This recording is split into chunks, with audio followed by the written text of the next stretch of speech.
Olá, meu irmão, olá, minha irmã. Este é o canal Palavra de Vida e eu sou o presbítero Adalto. Estamos aqui mais uma vez para falarmos um pouco da Palavra de Deus e fazermos a nossa oração do dia. Inscreva-se em nosso canal, compartilhe este vídeo, ative o sininho e vamos participar e fortalecer o elo da maior corrente de oração já vista. Atos capítulo 9. Atos capítulo 9 fala sobre a conversão de Paulo. Quero tratar também o seguinte: você sabe qual é a diferença entre Paulo e Saulo? Muita gente fala assim, Saulo ele chamava antes e Paulo passou a chamar depois porque ele foi convertido. Mas, segundo o que eu estudei, estudiosos naturalmente, não tem nada a ver. Como que é João nos Estados Unidos? John. E João aqui? João. E em determinado lugar, Johnny. Então, meu irmão, minha irmã, trata apenas de um tratamento regional. Não tem nada a ver com o que ele era ou com o que ele deixou de ser.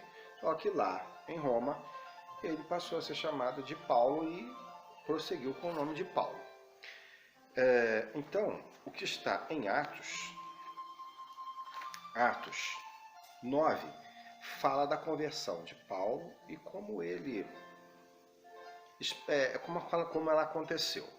E logo em seguida, lá no capítulo 25:16, por conta das atitudes de Paulo, 25:16, Paulo ele é apresentado por alguns judeus a um governador local que se chamava Festo. Então no 25:7 diz assim, e, chegando ele, rodearam os judeus que haviam descido de Jerusalém, trazendo contra Paulo muitas e graves acusações que não podiam provar. Mas ele, em sua defesa, disse: não pequei em coisa alguma contra a lei dos judeus, nem contra o templo, nem contra César. Imagina quem são os judeus. Os judeus eram aqueles que defendiam a lei de Moisés, estavam esperando o Messias, mas eles não acreditavam que Jesus era o Messias.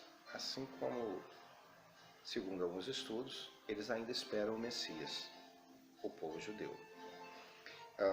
Nesse sentido, a gente passa lá para o 12, que diz assim: então Festo, tendo falado com o conselho, os conselheiros, respondeu: apelaste para César? Então a César tu irá. Então Paulo foi apresentado a César. Lá no 25:15 diz assim: a respeito do qual os principais dos sacerdotes e anciãos dos judeus, estando eu em Jerusalém, compareceram perante mim, pedindo sentença contra ele. Isso é Festo falando com César. Aos quais respondi: não ser de costume dos romanos entregar algum homem à morte, sem que o acusado tenha presentes os seus acusadores e possa defender-se da acusação. Eu lembro que no mundo do direito, o cidadão ele tem seus direitos.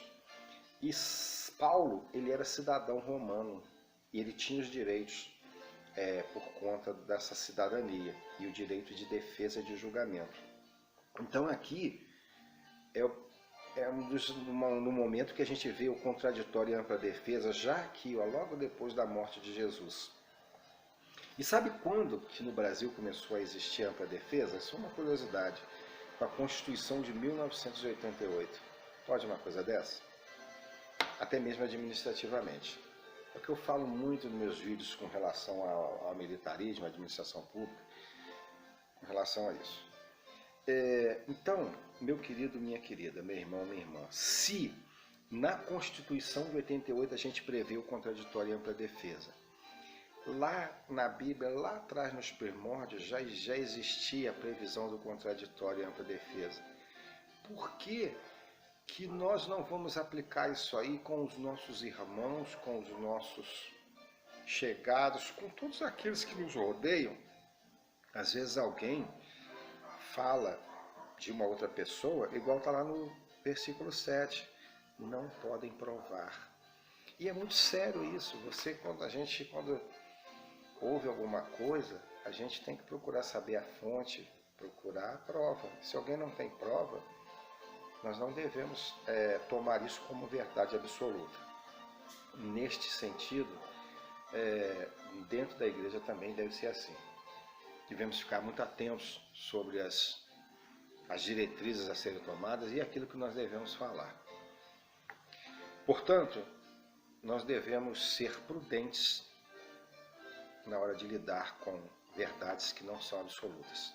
A Bíblia fala em Mateus 7, 1:5, fala assim: quando julgares, julgue de boa medida, pois na mesma medida que julgares, tu serás julgado.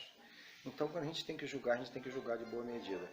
A gente não pode tomar os pés pelas mãos e julgar sem que tenhamos comprovações e sem darmos a defesa à pessoa. E às vezes acontece no nosso dia a dia, às vezes a gente aparentemente vê uma coisa e quando a gente vai verificar é outra.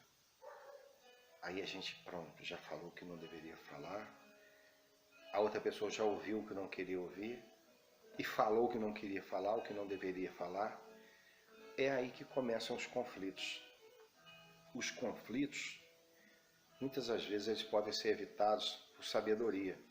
E a sabedoria, ela advém de Deus quando a gente pede ela. Que a Bíblia fala que quem deseja sabedoria, peça a Deus que deliberadamente nos dá. Então eu queria orar com você, meu irmão, minha irmã, para que Deus nos dê sabedoria para viver, conviver, para julgar. Vamos fazer isso? Meu Deus, meu Pai, meu Rei, em nome de Jesus Cristo, Senhor, eu oro pelo esse meu irmão, por essa minha irmã, Senhor, que precisa, Senhor, tanto de uma providência, Senhor, na vida dele. Senhor, te peço, Senhor, pelo relacionamento que se encontra abalado entre os cônjuges, Senhor, porque a falta de confiança, Senhor, tem reinado nesse lar e, Senhor, embora haja, Senhor, o perdão, mas esse perdão, ele está sendo, Senhor, comprometido pelo ressentimento, Senhor, que é sentir de novo a mesma dor. Senhor, dê força, Senhor, a esta pessoa que disse que ia perdoar, dê força a ela para que o fato, quando for lembrado, ela se lembre, mas não faça mais mal a ela. Isso, Senhor, isso precisa de um tratamento muito grande, porque, Senhor, nós somos seres humanos, temos sentimentos e as marcas, Senhor, as marcas das feridas, elas ficam e às vezes ficam doloridas. E não é uma tarefa fácil, Senhor, principalmente para nós que somos tão limitados e tão pecadores. Senhor Jesus, nos dá sabedoria também no nosso trabalho, no nosso dia a dia, aqueles, Senhor, que enfrentam o trânsito, que enfrentam as adversidades de ter um chefe incompreensível, e às vezes que é um chefe, meu Deus, mas ele não é tolerante com os seus subordinados. Senhor Jesus, dá sabedoria a cada um desses. Coloco também, Senhor, nas tuas mãos este que precisa de um milagre, Senhor, na vida física, Senhor. Restaura a saúde, meu Pai. Dá sabedoria, Senhor, aos médicos que estão cuidando, Senhor, dele, que estão acompanhando o caso dele, para diagnosticar, Senhor, com precisão, para que os medicamentos surtam o efeito necessário a combater o mal, Senhor. Oh, Senhor, ela precisa da tua intervenção. Há momentos, Senhor, que o homem, ele bate em tantas portas, mas às vezes as portas que se abrem são portas enganosas. Mas queremos, Senhor, esquecer todas as portas e bater a tua porta, porque tu tens o socorro que nós precisamos. Senhor Jesus Cristo, precisamos, Senhor, de força, Senhor, para ter tolerância, Senhor, com os que são fracos, Senhor.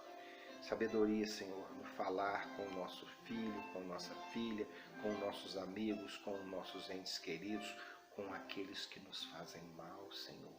Porque às vezes, Senhor, nos iramos e pecamos.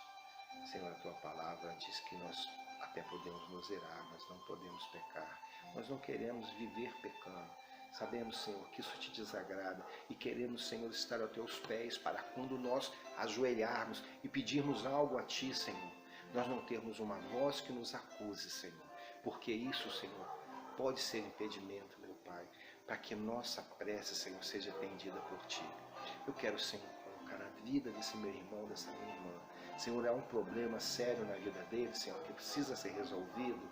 Senhor, e ele te apresenta, ela te apresenta agora. Seja, Senhor, na área sentimental, na área física, na área emocional, na área financeira, nos relacionamentos, Senhor. Senhor, dá compreensão, reacende, Senhor, o relacionamento e o amor entre esse casal, Senhor. Dá sabedoria a ele, Senhor, para lidar, viver e direcionar a vida dos filhos e ser exemplo, Senhor, a ser seguido. É o que nós te pedimos em nome de Jesus. Amém. Que Deus possa te abençoar, meu querido, querida. Eu já ia esquecendo. Inscreva-se no nosso canal, ative o sininho e compartilhe este vídeo. Abençoe as outras pessoas também, como você está sendo abençoado. Eu tenho certeza disso.